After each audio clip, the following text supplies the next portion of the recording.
Thank you for joining Wars of the Roses. As we continue with Part 9, Indian Sources of Gnosticism Manes, Part 1, Gnosticism and its Sources, from the Gnostics and Their Remains, Ancient and Medieval by C.W. King. Indian Sources of Gnosticism Manes. The Persian origin of so considerable a portion of the Gnosis having been set forth in the foregoing pages, it remains to show what portion is due to a purely Indian source, and to indicate the channels through which a direct intercourse was carried on between the farthest east and the foci of Gnosticism, Alexandria and Ephesus. For the Christian Gnosis was indirectly the daughter of the Hindu Gnosis, such as it was taught in the various mysteries, possibly in the Eleusinian and the Phrygian. For universal tradition made the first founder of mysteries, Bacchus, bring them direct from India. And Jove's Meros, the fabled birthplace of the god, may have been no other than Mount Meru, the Olympus of the Hindu pantheon. The bearer of the phallus, Lingam, in the grand Dionysian procession celebrated by Ptolemy Philadelphus, was blackened all over with soot, doubtless to indicate the native country of that very equivocal symbol. Certain Gnostic tenets concerning the duality of the divine emanations, absorption into the Godhead, asceticism, penance, and self-collection are identical with the Buddhistic teaching upon the same points, of which agreement several remarkable examples will be adduced in their fitting place. But we are not left to mere conjecture on this point, for the actual circumstances of their importation from India are minutely detailed, in one case that doubtless had many parallels, by the laborious Epiphanius in his Life of Manes, Harris 65. The earliest authority, however, drawn upon by Epiphanius also, is the Disputation of Archelaus and Manes, held at Chare in AD 275–279. This book was written in Syriac, but is only extant in a Latin version. This celebrated heresiarch, equally abhorrent to Zoroastrian and Christian orthodoxy, was by birth a Persian named Kubricus, but who upon commencing his mission assumed the title of Manes, signifying in the Babylonian tongue the vessel, for the same reason we may suppose that Dante gives to St. Paul the epithet Vasilectionis. This Kubricus had been slave and subsequently sole heir to a certain wealthy widow who had inherited all the effects belonging to one Terminthus, surnamed in Assyrian Buddhas. This Terminthus had similarly been the slave of a rich Saracen merchant, Scythianus, who had studied the Greek language and literature in some place on the borders of Palestine, perhaps the school of Palmyra, and who had there attained to eminence in the empty learning of this world. By constant journeys between his home and India, this Scythianus had amassed a large fortune. With this he settled down in Hypsele in the Thebaid, where he married a beautiful courtesan whom he had bought and emancipated. Here, out of sheer idleness and licentiousness, he set up to preach new doctrines not derived from Scripture but from mere human reason. These doctrines, from the nature of the case, can hardly have been of his own concoction, but in all probability things that he had picked up in India, where all the ancient emporia lay on the Gujarat coast, the seat of the powerful Jaina Buddhist monarchy. A mere Eastern trader, a common Arab merchant who, after making his fortune by long and dangerous travels in the East, who could afterwards in advanced life set himself down to study, nay more, to attain proficiency in the Greek philosophy, must have been a man of no ordinary intellect. Assuredly it was not the mere want of anything better to do, as his malicious biographer asserts, that made him turn preacher of a new religion. His marriage with the enfranchised courtesan looks like a theological addition, added to the portrait for the sake of so completing his resemblance to Simon Magus. The nature of the doctrines he was likely to imbibe in the great Indian marts, Barosh, Barcelore, Pultane, or in the semi-Grecian cities of Bactria, is attested to this day by the innumerable Buddhist temples and topes, with their deposit of relics yet studding the provinces this side of the Indus, and whose contents declare the flourishing state of that religion, even when the country had passed under the rule of the Sasanian kings of Persia. But to return to Scythianus in his retirement, taking Pythagoras for guide, he composed 4 books, namely, the Mysteries, the Summary, the Gospel, and the Treasuries. Pythagoras was then universally believed to have visited India and there to have obtained the elements of his philosophy, which has a certain Brahminical character. After this, Scythianus made a journey to Jerusalem in the very times of the apostles and held conferences with the elders of the church upon the origin of evil and such like points. But not being satisfied by their explanations, he took to preaching magic, the knowledge of which he had gotten along with his other wares from the Indians and Egyptians. But as he was showing off a miracle upon the roof of his house, he fell down and was killed.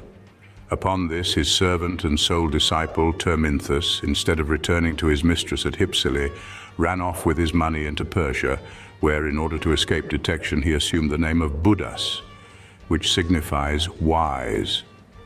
This last fact proves incontestably the nature of the doctrines he and his master had been gathering up in their Indian travels, and the truth lying at the bottom of this story seems to be that he gave himself out for a fresh incarnation of Buddha, of which there had been 7 before his date.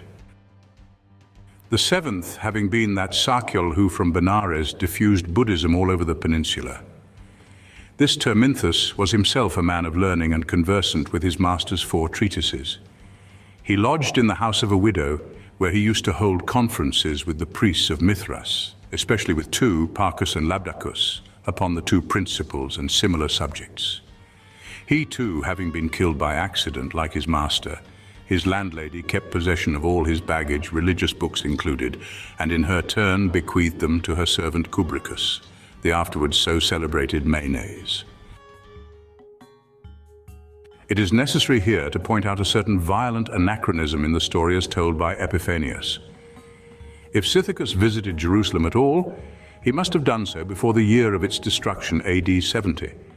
His disciple, Terminthus, could therefore not have survived far into the 2nd century.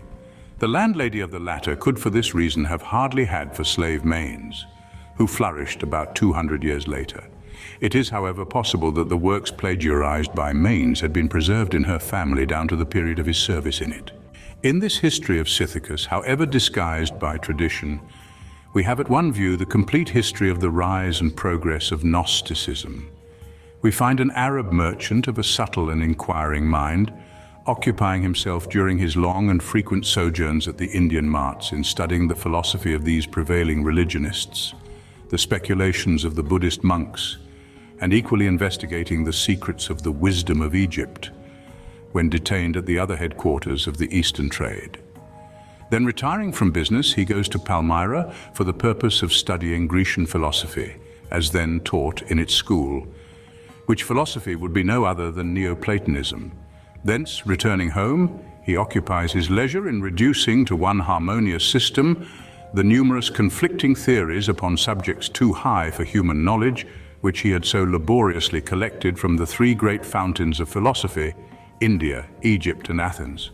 Finally, attracted by the fame of a new religion that professed to throw the clearest light upon all things relating to God and man, being preached at Jerusalem, he immediately starts for the focus of this new light, leaving behind him wife and property, only accompanied by one servant, himself an educated man, and his own treasured theological speculations. On his arriving at the Holy City, we find him, as might be expected from his previous training, grievously disappointed in his hopes of at last obtaining the solution of all the problems that had so long occupied his thoughts. For on subjects of that kind, the Christian presbyters could tell no more than what he had learnt already from the rabbis of Alexandria or the Jaina monks of Gujarat. Thus disappointed, he appears to have set up himself for a teacher of a new and higher doctrine, supporting his pretensions, after the customary fashion of the times, by miracle working, and as a matter of course getting his career speedily cut short, for Jerusalem was not the place where a new religion would be promulgated with impunity by a single individual, and that too an Arabian. His disciple Terminthus, taking warning by his fate, resolves to try another school of profound wisdom, formed from time immemorial, but as yet unvisited by his master, and proceeds to hold discussion with the wise men of the East at their head college in Babylon, seeking for the final solution of his difficulties in the doctrine of Zoroaster. It is very probable that he, as the result of this study, engrafted upon the system of Scythianus whatever features of the Zendavesta appeared to him the most satisfactory and consistent best with his preconceived ideas of the truth. It would be interesting to know whether he shaped all these fresh acquisitions into conformity with the original Indian groundwork of his master's system. As already observed, such appears to have been his course from the title that he assumed, declaring himself an eighth Buddha, successor to the famous Gautama, founder of the religion, and like him commissioned to teach a new way of salvation. Terminthus, like his master, came to an untimely end. The Magi were not members of a powerful establishment who would suffer themselves to be puzzled and confuted by an overwise foreigner disputing so boldly. Of providence, foreknowledge, will and fate, fixed fate, free will, foreknowledge absolute, still less to allow him to go off exulting in his victory, as his asserted follower Manes likewise found to his cost. Manes himself appears to have belonged to the order of Magi, probably being admitted after gaining his freedom and changing his name. For he is reported to have been famous for his skill in astrology, medicine, magic, and painting. This last is curious. It shows that the Magi, like the medieval monks, monopolized the arts as well as the sciences of their times. Whether he conceived the scheme from the accidental acquisition of the writings of Scythianus or not, Sumater supposes him to have got his first inspiration from some Egyptian Basilidan who had found his way into Persia. Certain it is that he first gave to these notions a definite shape and constructed his system with such skill that it spread not merely all over the East but throughout Europe. In the latter region, its importance is evinced by the fact, mentioned incidentally by Ammianus, that Constantine himself, before finally changing his religion, following the apostolical precept, "Try all things, hold fast that which is good," carefully studied the Manichaean system under the guidance of the learned Musonianus, whom we must suppose to have been a great doctor of the sect. Nay, more, this religion, after long seeming extinction from the pertinacious persecution of the Byzantine emperors, again blazed forth with extraordinary luster in the Paulicianism of the Middle Ages. Constantinus enim cum limatius superatitionem quaereret sectus Manichaeorum et similium nec interpres inveniretur idoneus hunc sibi commendatum ut sufficientem elegit, quem officio functum perite Musonianum voluit appellari ante strategium dictitatum. Ammianus 15:6. The sainted emperor's eulogists have carefully hushed up this trait of an inquiring spirit, anxious to weigh the relative merits of the existing rivals of Catholicism. The grand purpose of the scheme of Manes was the reconcilement of the two religions, which had by that time come to dispute the empire of the world, the flourishing, though still unrecognized, Christianity of Rome, and the equally vigorous but newly revived Zoroastrism of Sasanian Persia. Calling himself the promised Paraclete, Manes accepted the gospel, but only after purifying it from all taint of Judaism, whilst he utterly rejected the Old Testament. But whilst Zoroaster makes all to begin in the harmony and to end in the mutual reconciliation of the two principles, Manes declares these two principles immutable and existent from all eternity, as they shall continue forever to exist. His good is Zoroaster's Lord of Light, but his bad is Satan matter, deliverance from whose bondage is to be obtained only through the strictest asceticism. From the Christian Church he borrowed its institution of presbyters and deacons, being sensible how greatly that organization had conduced to its rapid development, and in his own enterprise it met with almost equal success. Manes was a genuine pantheist, teaching that God pervaded all things, even plants, of which tenet I subjoin a singular illustration from his once ardent follower, St. Augustine. He also adopted the entire theory of emanations, exactly as it was defined in the older Gnostic systems.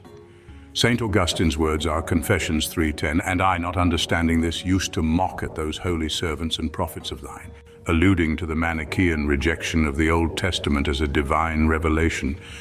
"And what was I doing when I mocked at them, except that I myself was mocked at by thee, being seduced gently and by degrees into such absurdities as to believe that the fig weeps when it is plucked, and likewise its parent tree with tears of milk, which same fig, however, should any holy man eat, that is to say, after it has been plucked through the sin of another, not by his own, he would mingle with his bowels, and breathe out of it angels, nay more, particles of God himself. in his sighs and eructations whilst praying, which same particles of the supreme and true God would have been bound up in that fruit had they not been set at liberty by the tooth and stomach of the chosen saint. And I, like a wretch, believe that greater compassion ought to be shown unto the fruits of the earth than to man, for whose sake they were created. For if anyone not a Manichaean, being an hungered, should ask for the same, it would have been thought a crime worthy of capital punishment if a single mouthful thereof were given to him. Compare the following rule of the Buddhist priesthood. They will not kill any animal, neither root up nor cut any plant, because they think it has life. Ain Akbari, page 435. Manes invented a theory of salvation, so very whimsical that it ought to be inserted here, to recreate the wanderer in this dreary and dusky theological labyrinth. When the Son came into the world to effect the redemption of mankind, he contrived a machine containing 12 bowls, kadi, which being made to revolve by the motion of the spheres, attracts into itself the souls of the dying. These the great luminary, the sun, takes and purifies with his rays and then transfers to the moon. And this is the method whereby the disk, as we call it, of the moon is replenished. Epiphanius triumphantly refutes this theory by asking how the moon's disk was replenished during the 900 years that elapsed after the creation before any deaths took place. In the notion of this machine may be traced the influence of the study of Plato in the school of Palmyra, for it is unmistakably borrowed from the 8 concentric basins set in motion, one inside the other, by the fingers of the Fates, so minutely described in the vision of Air the Pamphylian. But the career of this inventive heresiarch was speedily brought to a close. The Persian king, Varanes I, about the year 275, alarmed by the rapid spread of these new doctrines, convoked a general council of the Magi to sit in judgment upon them, by whom the unlucky apostle was pronounced a heretic and a traitor to his own brethren, and sentenced to be flayed alive. Thank you for watching, and please don't forget to share, like, subscribe and comment, and if you can, please consider donating to Wars of the Roses. Links to PayPal and Patreon are in the description. Thank you so very much.